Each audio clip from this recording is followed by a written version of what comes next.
आप मौजूदा एमपी हो, आपके क्षेत्र में आपको सबसे बड़ी समस्या क्या लगी जनता की? सबसे बड़ी समस्या जो आज की सरकार है वही सबसे बड़ी समस्या है। सरकार में सुशासन नहीं है, कुशासन है। जैसे महंगाई, बेरोजगारी चलोगी, समय पर किसान के जैसे गेहूं की भुगतान की हो रहा पेमेंट का उठान जो सरकार की जिम्मेवारी है। तो ये जिम्मेवारी सरकार की, सरकार जिम्मेवारी में विफल रही है। अच्छा सर, मैं आपसे पूछना चाह रही थी, आपकी सरकार बनती है आगे 2029 में, तो बेरोजगारी को लेकर आपकी क्या योजना है? देखिए, सबसे बड़ी जरूरत आज क्या है?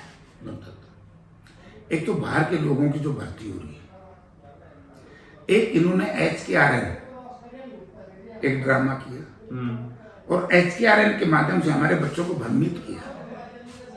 ये एक ड्रामा है। HKRN भी ठेकेदारी प्रथा है, हम सरकारी नौकरी देंगे और जो HKRN के तहत लगे उनको उठाएंगे नहीं। पिछले दिनों बीजेपी ने प्रचार कर दिया कि भाई कांग्रेस गवर्नमेंट आ गई तो हटा देंगे। ड्रामा था बीजेपी का। तो वोट चोरी करके सरकार बनाने वाले लोग अपने इलाके का भला सबसे पहले, मुझे याद है विकास ने भी शायद मटोर की जनसभा में या कौन सी जनसभा में कहा था कि सबसे पहले हम यहाँ पर सरकारी यूनिवर्सिटी बनाएंगे कलाएं जी, क्योंकि शिक्षा और चिकित्सा दो किसी भी इलाके के विकास के सर्वप्रथम बिल्कुल, तो वो करेंगे, उससे रोजगार भी जुड़ेगा। अब ये जम्मू कटरा एक्सप्रेस हाईवे बना, इसका कलेक्टर भी लाभ हुआ बिल्कुल है।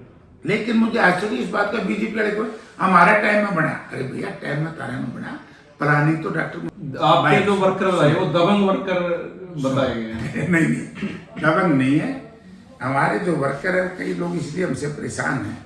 मैंने बताया ना, ये इलाका राजनीतिक तौर से निवासी से पहले कि नहीं से पहले दो परिवारों के से दबा हुआ था। तो अपने बुजुर्गों से पूछना जाके कुरान में जो कौन सा उधर करते थे यहाँ। अब मैंने संघर्ष करके अपने साथियों के साथ लग के जनता के आशीर्वाद से हमने उसको उन परिवारों से मुक्ति दिलवा दी। तो स्वाभाविक है, अब जैसे चौटाला परिवार या जेजेपी जो ये लोग हैं, अब मैं ये सारे परिवार जो हैं मेरे खिलाफ हैं। इसलिए मेरे खिलाफ है ना, मैंने इनकी जातियों का विरोध किया। जातियों का विरोध करके देखो, शुरुआत भी सर आपने इनके साथ ही की थी ना, जनता दल से की थी। मैं देना था, चाहे दुष्यंत था, डिप्टी चीफ मिनिस्टर था, ये सरकार में था। ठीक है। इनेलो वाले सरकार का डायरेक्ट को इनडायरेक्ट समर्थन करे थे और लोग थे जो आज घूम रहे हैं। इस तरह की इन नेताओं को, इन परिवारों को मैं समझाना चाहता हूं और जनता को याद दिलाना चाहता हूं। 1997 में मैं MP था, हरियाणा विकास पार्टी से, इसी कलायत के इलाके से, हिसार पार्लियामेंट, और मंडियाली में पुलिस की गोली से 4-5 किसान मर गए थे। तो जयप्रकाश ने उन किसानों के पक्ष में जाकर के किसानों की सभा में कहा था कि सरकार दोषी है, मैं किसानों के साथ हूं। तब मुझे पार्टी से निकाला गया। अभी राजनीति की तो चर्चा करते हैं यही परिवार। तो जब किसान मर रहे थे, किसानों पर लाठियां पड़ रही थी, तो उस वक्त तो ना तो किसी MP ने इस्तीफा दिया, बाहर आया है। कोई MP हो, कोई MLA हो, ये तो कह सकता है कि भाई किसानों के साथ जुल्म हो रहे, मैं नहीं रहता इस पार्टी। सर, काले किसान कानून जब थे, जो आंदोलन है जो बिल्कुल पीक पे था, उस टाइम सिर्फ अभय सिंह चौटाला ने ही एक इस्तीफा दिया था। तो उसमें तो सर कांग्रेस के भी काफी विधायक थे। ना, नहीं दिया था इस्तीफा। मैं यही कहना चाहता हूँ, अभय सिंह ने जो इस्तीफा दिया, ठीक है, बिल्कुल, जब ये आंदोलन तकरीबन समाप्त हो चुका, हाँ पीक पे था ना, समाप्त। पीक उस दिन था जिस दिन ये किसान अपनी शहादत दे रहे। उस दिन इस्तीफा कोई देता जब पिपली में लाठीचार्ज हुआ, जब उनको पंजाब बॉर्डर से रोकने का प्रयास किया गया, उस वक्त इस्तीफा देना चाहिए। जब दिल्ली बॉर्डर पर रोका, उस वक्त इस्तीफा देना चाहिए। इस्तीफा जब दिया जब तकरीबन आंदोलन खत्म। समाप्त हो, और जैसे ही आंदोलन समाप्त हुआ उन्होंने इस्तीफा दे दिया, चुनाव लड़ लिया दोबारा, समर्थन नहीं किया। और मैं इंडिपेंडेंट एमएलए बनाया आप लोगों ने, तो मैंने सरकार का समर्थन नहीं किया, इंडिपेंडेंट लड़ा। कहीं ना कहीं सर आपकी भावना तो उस टाइम भी कांग्रेस के साथ थी जिस टाइम आप निर्दलीय चुनाव लड़े। नहीं, कांग्रेस के साथ थी, मैं ना नहीं कर रहा। हुड्डा साहब से मेरे संबंध है, हुड्डा साहब उस वक्त कांग्रेस पार्टी में थे, तो मैं था, मैं ना नहीं कर रहा। मैंने बीजेपी का तो साथ नहीं दिया ना, सरकार का। ये इन परिवारों ने तो हमेशा ही सरकार का साथ दिया। अच्छा, अब जो बात आई है सर, अब कणक के टाइम पे, गेहूं के टाइम पे बड़ी समस्या है लोगों को गेहूं बेचने में। किसान लोग जो आंदोलन भी कर रहे थे, कहीं बैठे भी थे। उस टाइम में मंडियों में ज्यादातर अभय चौटाला ही दिखे, तो आप कहाँ थे सर? यही तो दिक्कत है। आप कहाँ थे? यही दिक्कत है, क्योंकि वो सरकार के संरक्षण में है लोग, समझे ना मेरी बात? क्यों मैं कलायत नहीं था सर, उस तरीके से आप दिखे नहीं। वो कुकुरो दिखो भी मैं, वो ड्रामा करते हैं, मैं ड्रामा नहीं करता। मैं कलायत में था, विकास कलायत में गया, विकास राजौंद में गया, मैं हांसी में गया, उपलाना में गया, मैं तो गया हूं, खूब गया हूं। लेकिन हम ड्रामे की राजनीति नहीं करते। हम सत्ताधारी दल के साथ मिलकर के, सत्ताधारी दल का टूल बन करके मैं काम नहीं करता। अच्छा सर, ये बताओ, आप सरकार आगे जैसे कि सोच रहे हैं, सरकार बनाने के दावे कर रही है आगे कांग्रेस, पीछे सरकार आने वाली थी, बिल्कुल चाबी हाथ से निकल गई, तो आगे ऐसा क्या प्लान है? क्योंकि गुटबाजी इतनी है सरकार के अंदर, कांग्रेस के अंदर, जो क्या सरकार दोबारा बन पाएगी कांग्रेस की? पक्की। देखिए, गुटबाजी के चलते कैसे सर? एक वोट काटू लोग हैं, वोट काटू पार्टी, लोगों ने मेरा पत्थर पट गया, जिनका टेलीफोन कंट्रोल रूम दिल्ली में। गोपाल कांडे की बात, जो गोपाल कांडा साहब हैं, उनकी बात आपने सुनी होगी कि मेरे पास तो मनोहर लाल जी का टेलीफोन आया, मैंने इन लोगों की मदद करनी है। मुनीष ग्रोवर जी जो पहले मंत्री थे रोहतक में, उन्होंने ये बात कही कि हम लोग दलवाड़ों को इसलिए पार्टी में शामिल करते हैं, जब हमें जरूरत पड़ती है कांग्रेस के खिलाफ इनको खड़ा करने की, ताकि कांग्रेस की वोट काटे।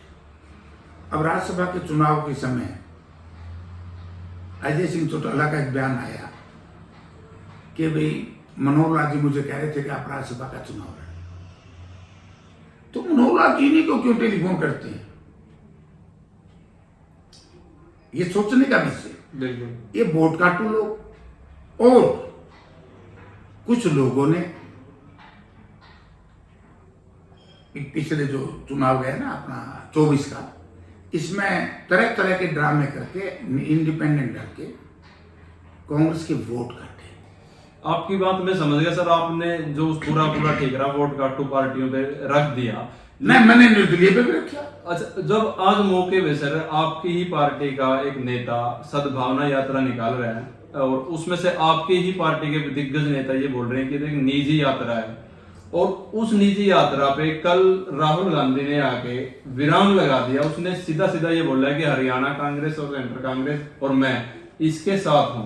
देखिए, राहुल गांधी जी ये भी कहे ना कि कोई भी यात्रा करो मैं इसके साथ हूं, और भी यात्रा करो। बिल्कुल।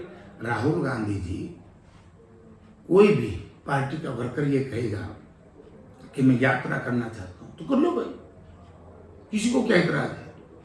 लेकिन यात्रा तो निजी है। हमारे पार्टी प्रेसिडेंट, हमारे जो इंचार्ज हैं प्रभारी, उन्होंने कहा, प्रेस कॉन्फ्रेंस करके कहा कि ये एक व्यक्तिगत यात्रा है, जो जाना चाहे जाए, जो नहीं जाना चाहे ना जाए। ना तो पार्टी ने किसी को ये कहा कि आप क्यों नहीं गए, और ना किसी को ये कहा कि आप क्यों गए। ठीक है ना? तो एक लोगों में गुस्सा था इस यात्रा के खिलाफ, क्योंकि 10 वर्ष तक पहले लोग बीजेपी में रहे, बीजेपी से एमपी था, एंड टाइम के ऊपर बीजेपी को छोड़ करके आया। ठीक है ना जी? टिकट देने वाली भी कांग्रेस ही थी सर। कहाँ दी? ऐसे पार्लियामेंट में नहीं दी ना, मेरे को दे दी। पार्लियामेंट में बेसिक ना दी सर, एमएलए के टिकट वहां पे MLA के आपके टिकट- और भी काफी चाहने वाले थे जो आप मतलब कांग्रेस में दिल से सपोर्ट कर रहे थे या दिल से थे, जैसे कि वीरेंद्र गोगड़िया जी थे जो, लेकिन उसके बावजूद विजेंद्र को ही टिकट मिली। हाँ, सहमत तो थे बेचारे, बहुत बढ़िया कैंडिडेट था वीरेंद्र गोगड़िया, और बहुत वोट से जीतता, हारती नहीं सीट हमारी, इसीलिए आ रहे हैं, इसीलिए आ रहे। आप एक बात सोच लो कि आज आप किसी पार्टी से आए और टिकट मिल गई दूसरा आदमी, अपने वर्करों को फिर दोबारा से फिर उसी पार्टी से आप आए हो उसी में ज्वाइन करा दो, और 2 महीने के बाद फिर आप अपने लिए उस पार्टी की वोट मांगो। कांग्रेस हाईकमान ने इस बारे में एक बार भी नहीं सोचा टिकट देने से पहले? तो मुझे नहीं पता, टिकट टुकट मांगना का अपना फंडा नहीं, अपना वोट मांगने का फंडा है। अच्छा सर, मैं कलायत हल्के की बात करता हूँ सर। कलायत हल्के से भी एक ऐसा ही कैंडिडेट था जो कांग्रेस के लिए काफी सालों से बिल्कुल लगातार समाज में मार्केट में था, लेकिन एंड मौके पे उसको टिकट ना मिल गए, विकास साहब को टिकट मिली, तो आज उसने बीजेपी पार्टी ज्वाइन करी, उस पर आपकी क्या प्रतिक्रिया है? देखिए, कोई कहीं जाए कहीं आए, वो इंडिपेंडेंट होता आदमी, लेकिन मैं ये कह सकता हूँ कि विकास में एक कार्यकर्ता के रूप में कलायत में काम किया। साइकिल यात्रा, पैदल यात्रा, गांव-गांव में रुक के सोया। कोरोना के अंदर विकास ने कितना कार्य किया, कोरोना में बाहर निकलना बड़ा कठिन था, बिल्कुल। लंगर चलाए, अस्पतालों में दवाई बंटवाई, अस्पतालों में ऑक्सीजन सिलेंडर भिजवाए। हर आदमी प्रयास करता है, लेकिन पार्टी ने जो सर्वे करवाया, तो सर्वे में जो ऊपर आएगा उसको तो टिकट मिलेगी ना। तो उनका तो कहना सर सर्वे में हम सबसे अव्वल थे। चलो, उनके कहने से केवल और एक चीज और सर थोड़ा सुनने को मिली है जो आजकल मार्केट में है, उनको बीजेपी में भेजने का सबसे बड़ा हाथ जयप्रकाश जी का है। पता नहीं, क्योंकि यदि उस टाइम में जो एक टिप्पणी हुई थी आपसे जानकर जाने में ना उसका किसी से उससे उसके वोट तो बढ़े हैं सर। नहीं, ये एक राजनीति में एक स्टंट होते हैं। देखिए, पुराने बूढ़े कह करते झूठ के पैर नहीं होते जी, ठीक है। जयप्रकाश ने अपने राजनीतिक जीवन में, मैंने बताया ना, हम चरित्रवान आदमी है। बिल्कुल सर। मैं तो इवन है, जहां तक नारी शक्ति की बात है, आज तक किसी महिला को किसी भी प्रकार का अपशब्द कहना बड़ा निंदनीय समझता हूं। इसलिए जयप्रकाश के ऊपर चरित्र का आरोप नहीं लगा ना। बिल्कुल सर। गलत आरोप आज तक नहीं लगा। भाई ये कह दे, जिस तरह आप भी कह रहे थे, भाई आपका एक ग्रुप है। अरे भाई, ग्रुप रखना बड़ा कठिन काम है। आपके इन शब्दों का मौका बनाया गया था। हाँ, सर, दुष्यंत चौटाला और सीआईए पवन के बीच एक था थोड़ा उसके बारे में क्या प्रतिक्रिया? वो राजनीतिक स्टंट था या कैसे क्या था? लेकिन मैंने एक बात कही थी, भाई तुम्हें एक बात देखो, इसमें एक जगह तो दुष्यंत और ठीक है कि भाई वाइस चांसलर ने उनको इजाजत देनी चाहिए थी। जब आरएसएस और विश्व हिंदू परिषद के प्रोग्राम वहां हो सकते हैं, और पहले भी जेजेपी के प्रोग्राम जब ये राज्य में होते रहे, ठीक है, लेकिन मैं इसकी निंदा इसलिए करता हूं, किसी भी पॉलिटिकल पार्टी ने शिक्षण संस्थानों में इस तरह के कार्यक्रम करना ये खेदजनक है। एक भी कांग्रेस की मीटिंग ये बता दो कोई प्रोग्राम एडिटोरियम होगा, यूनिवर्सिटी। और फिर दूसरा जो कन्फ्रंटेशन थी पुलिस के साथ, उसकी देखो आप वीडियो क्लिप, वो इंस्पेक्टर जो है वो उनकी एसको जो आगे पायलट थी, जो पुलिस की गाड़ी थी या पुलिस के लोग बैठे थे, उनको कह रहा था। दुष्यंत को तो उन्होंने कुछ नहीं कहा ना। सर, आप भी मेंबर ऑफ पार्लियामेंट हो, कल पता नहीं होंगे ना होंगे भविष्य का हमें किसी ने नहीं पता, लेकिन कोई भी मतलब एक ऐसे सीनियर नेता के सामने कोई गाड़ी लगाना कोई अच्छी बात थोड़ी है। गाड़ी थोड़ी लगाई थी वो उस पायलट गाड़ी के आगे, बिल्कुल वो आप वीडियो भी देखी होगी सर आपने ना, साइड में वो तो कह रहे थे ऐसे करके, गाड़ी लगा लगाई। वो वीडियो में तो बिल्कुल साफ दिखाई ना दे रहा है। ना, वीडियो दोबारा चेक कर लेना, मैंने बहुत बारीकी से देखी थी। और मैंने ये भी देखा था, क्योंकि मैं वहां का एमपी हूं, मेरी जिम्मेवारी है कि कोई भी गलत करे, कम से कम हमारी नॉलेज में होना चाहिए, हम उसका विरोध कर सकें। और विशेष तौर से सरकार गलत करे किसी विपक्ष के नेता के साथ, जो नेता कोई हो, जो जनप्रतिनिधि है वहां, और मैं तो ये समझता हूं कि अगर वो गलत होता तो मैं विरोध करता। अच्छा सर, मैं 4-5 नाम लूंगा या जो शब्द बोलूंगा, आपने उनके बारे में प्रतिक्रिया देनी है। जैसे कि प्रधानमंत्री। क्या प्रतिक्रिया दे भाई? 15-15 लाख गया था आपके खाते में, आगे नहीं आया। 2 करोड़ लोगों को प्रति वर्ष रोजगार की बात की किया क्या? नहीं आया सर। तो अब आप इससे देख लो क्या कहूँ मैं। दूसरी चीज सर, सोशल मीडिया। मैंने तो सोशल मीडिया पर पहले कहा है कि मीडिया प्रजातंत्र में बहुत अच्छी चीज है, लेकिन उस मीडिया के नाम से कोई गलत तरीके के लोग दुरुपयोग ना करें। अगला सर, चौधरी देवीलाल। देवीलाल तो स्वरूप में अच्छे आदमी थे, बढ़िया आदमी थे। चौधरी भजनलाल। बढ़िया आदमी थे, स्वरूप में बहुत बढ़िया आदमी थे। अच्छा सर, एक आजकल आपने देखा हो सर, रेखा रानी जो बीजेपी से बड़ी नेता है, उन्होंने एक अभद्र टिप्पणी की है, बदमाश और अभद्र तरीके से किसी ने इलेक्शन लड़ा, तो उसके बारे में क्या था? देखो, मैं भी स्वर्गीय चौधरी भजनलाल जी के परिवार के खिलाफ चुनाव लड़ा, बिल्कुल, लेकिन हमने वहां पर अभद्र टिप्पणी कभी नहीं की। और जो, क्योंकि उनका बेटा बीजेपी में है, स्वर्गीय चौधरी भजनलाल का, बिल्कुल उनका पुत्र, इस तरह की टिप्पणी समर्थन कर दिया बीजेपी ने, तो कमाल कर दिया। रेखा शर्मा को बचाने के लिए वहां के बीजेपी के प्रेसिडेंट ने कह दिया, बड़ौली साहब ने लिखा, शब्दों का फेर तो गलत हो तौर के। शब्दों पे ही कंट्रोल होना चाहिए। शब्दों, अगर आपका भाषा पे कंट्रोल नहीं है, कई नेता हैं अमर्यादित भाषा का इस्तेमाल करते हैं जो फेल हो गए। और मैं तो एक और कहना चाहता हूं, और मैं हरियाणा प्रदेश की सरकार को भी आपके चैनल के माध्यम से कहना चाहूंगा, ये हेटेड स्पीच, इन पे बैन होना चाहिए और इनके खिलाफ एक आपराधिक कानून दर्ज होना चाहिए। हरियाणा प्रदेश में सर, एक राजनीति में एक नाम बार बार आता है, बाबू बेटा और गुरु और चेला।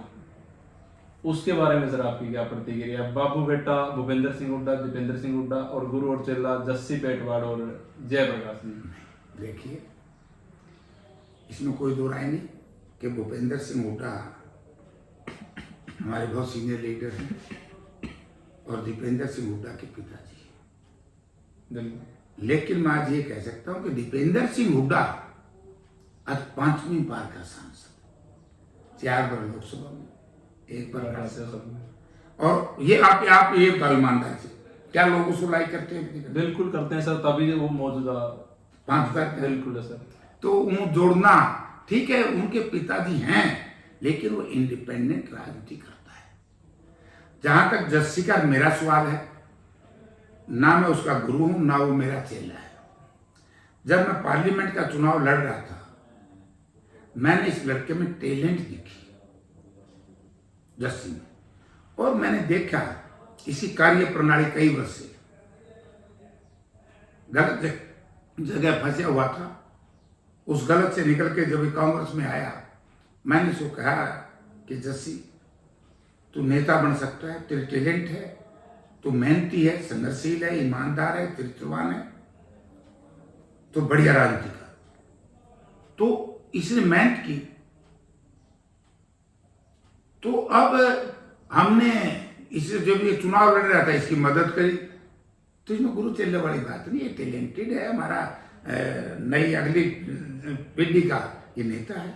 और जस्सी पेटवाड़ ने भी बड़ी जबरदस्त प्रतिक्रिया देते हुए बोला कि एक बार सरकार गिराओ और सामने आओ, 2 हाथ करेंगे। किस जो कैप्टन क्या बात करो यार, ये गुरु चेला तो सर वहीं से स्टार्ट हुआ है, गुरु चेला। नहीं, वो तो बेचारा फ्रस्ट्रेटेड आदमी कुछ भी कह सकता है। अब फ्रस्ट्रेटेड आदमी को कभी भी अदरवाइज नहीं लेना चाहिए, उसको माफ कर देना चाहिए। वो परेशान है, परेशानी में कुछ भी कह सकता है। लास्ट में सर, जो आपके क्षेत्र की जनता है, उसको क्या कहना चाहोगे, क्या संदेश देना चाहोगे? देखो, मैं ये जनता से ही कहूंगा कि आज समय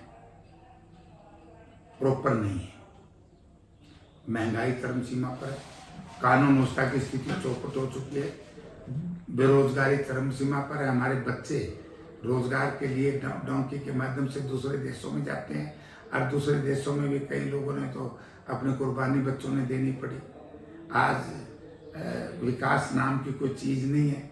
और मुझे तो सुन करके बड़ा दुख है कि हमारे मुख्यमंत्री जी, माननीय मुख्यमंत्री, जब ये कहते हैं कि मैं तो पंजाब का हूँ, भाई मेरा घर है पंजाब में, पंजाब से हमारी पानी की लड़ाई भयंकर है।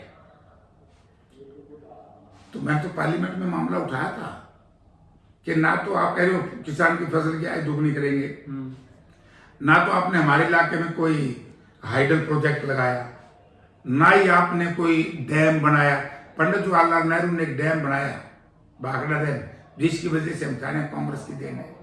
आपने ना कोई थर्मल पावर प्लांट लगाया, ना जब कमांड एरिया ही नहीं बढ़ेगा, सिंचित एरिया ही नहीं बढ़ेगा, तो कहाँ से वो होगी। तो मैं जनता से नम्रतापूर्वक निवेदन करूंगा कि समय रहते हम सब ने दलगत राजनीति से ऊपर उठ करके, जात पात मजहब और धर्म से हट करके ये सोचना चाहिए कि 11 वर्ष में भाजपा ने क्या किया और 10 वर्ष जो भूपेंद्र सिंह हुड्डा जी की सरकार थी, उस वक्त कितनी डेवलपमेंट हुई, कितनी रोजगार हुई, ये इस पर कंपेयर करें।